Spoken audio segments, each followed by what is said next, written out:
Hi, everybody. So, today I want to talk about the importance of writing your goals every single day, that overarching goal that you have for yourself, that you have set out to do all the boring tasks for.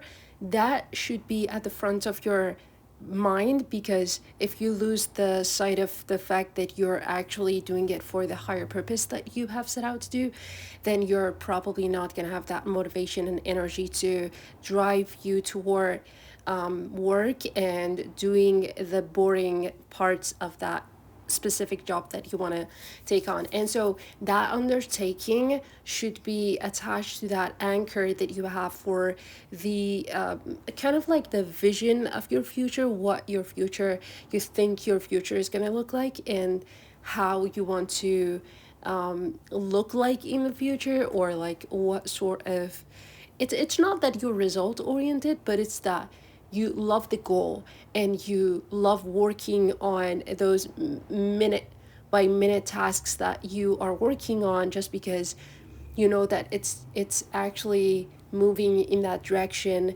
And because of that, you're going to be able to be focused even more. Because one thing that I figured about myself is that whenever I'm not writing, like first thing in the morning, or you know right after I wake up, I just, whenever I don't think, or I don't write about that specific goal that I have kind of like made to be the center of my attention, then the attention is going to drift into other distractions that is going to probably make me super demotivated and very bored of things that is essential for the goal to be achieved. So what I am saying here is that we as human beings, we're just so freaking forgetful, and everything that we do should be done with careful attention, because our focus is so volatile, and it's morphed into so many way to so many things, just because your attention is oscillating between activities that you are doing throughout your day, or like things that you come across might kind of like drift you off and throw you off your game, which is absolutely something that happens to me all the time. And I feel like I don't want that to be.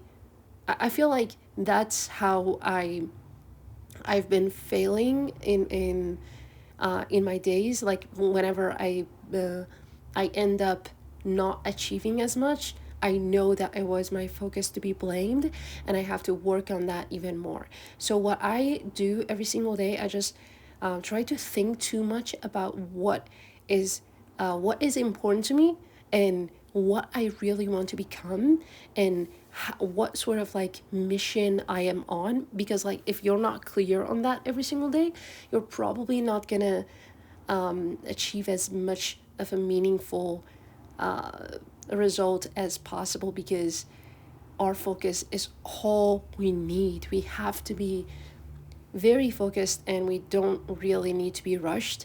So if you're just trying to switch between activities and try to go faster and faster in your days, and try to like get everything done without that deep thinking about what you're doing, then you're probably not doing it the right way, because your attention is on just getting it done, not on the bigger goal that you have in mind, that is the ultimate result of those like day by day activities that you're putting into your routine. And so I, as a person who's like very, like I consider myself to be a workaholic.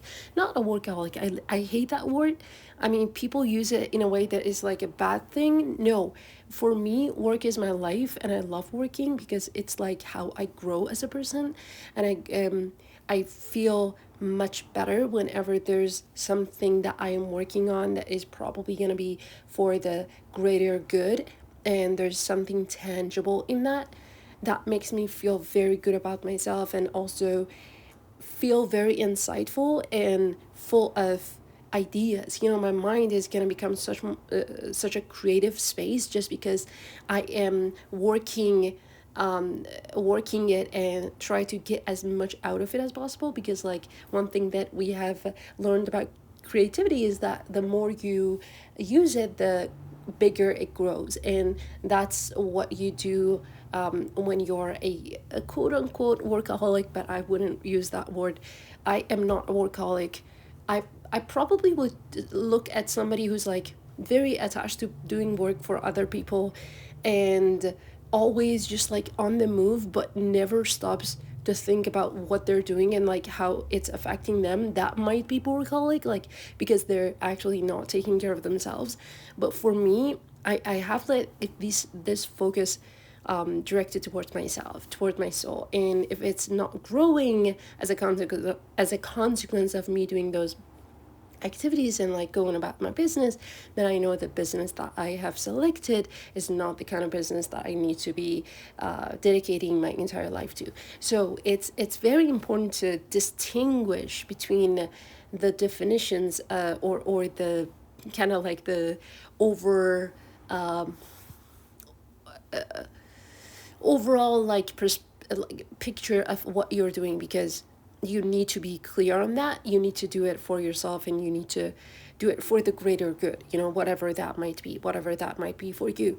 And you have to also like pay attention to how it's affecting you as a person and your character, how it's developing and taking on more and more like positive traits as you push yourself even further. And one thing that I learned in my planning for the future is that whenever there's something tangible and something quantitative, I'm much more likely to follow through on that because I see it. It's much more likely to be visualized than to be exact in my mind, and like that precision of like the pixelated picture that you have created for your future, that is probably much more like it feels like you're living it right now, and that's kind of rewarding. Is you're rewarding yourself for the job that you're doing right now by just like recollecting that picture through and through in your mind and having it presented to you whenever you're working on that beautiful meaningful task that you're working on. You kind of like reflect back on what you've been targeting in that picture is probably a beautiful energizer and motivator for you. And so what I've been doing is to just like add numbers to it, which is like money. So I had this bad perspective on money. Like I thought that money was negative and it's such a distraction, and I needed to never ever set it as a goal.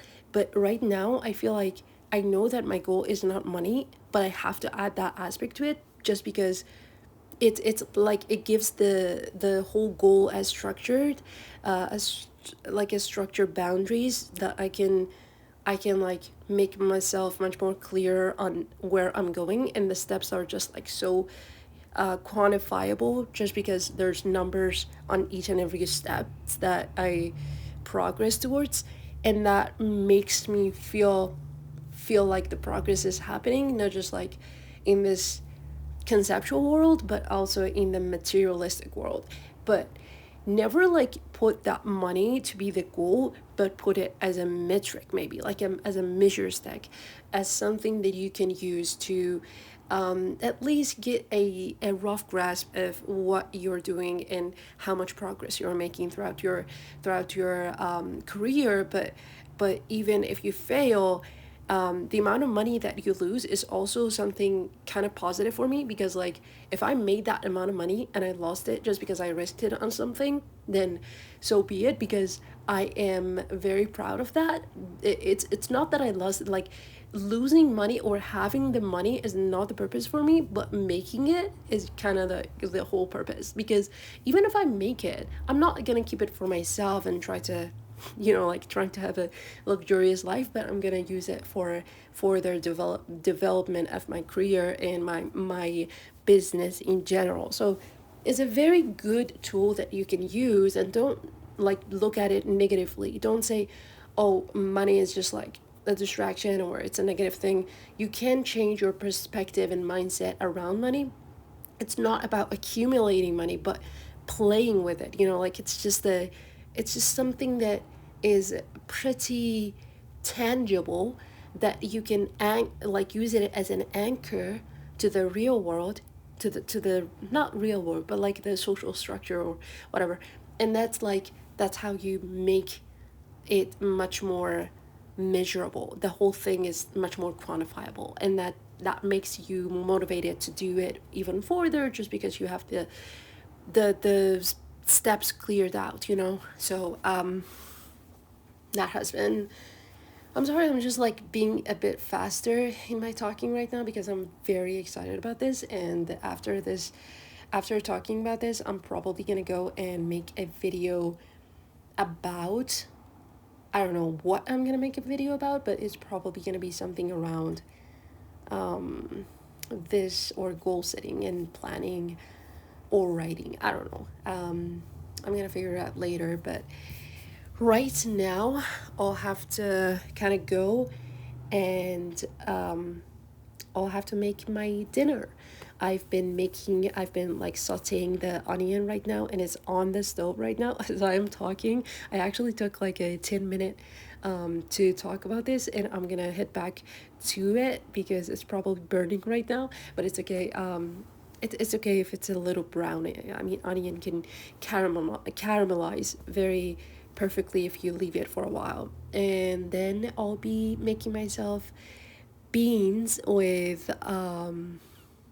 what? Sardines, yeah.